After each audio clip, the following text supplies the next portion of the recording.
Mai martaba sarkin Bauchi Alhaji Ruwan Suleiman Adamu masu rike da mukaman gargajiya da malaman addini na daga cikin dubatan al'umma da suka hada da maza da matan aure da 'yan kasuwa waɗanda suka rufe shaguna don gudanar da bikin masu yin maulidin waɗanda yawancinsu matasa ne da 'yan makarantar islamiyya daban-daban da ƙungiyoyin addini ke ɗauke da kwalaye da rubuce-rubuce iri-iri tare da rera waƙoƙin yabon manzon Allah sallallahu alaihi wasallam.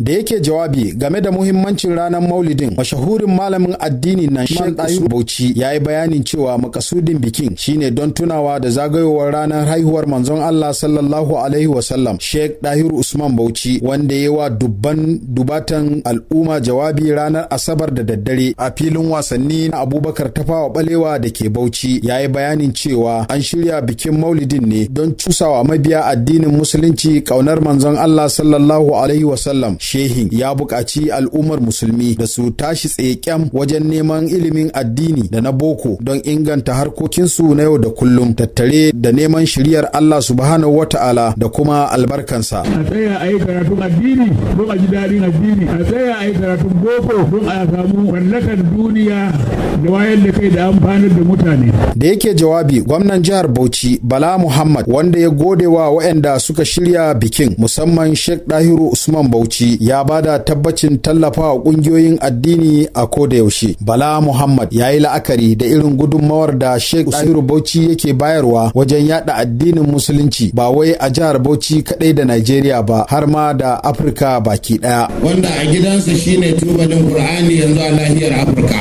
Kuma na tabbatar muku nema ina ciki daga 'ya'yansa.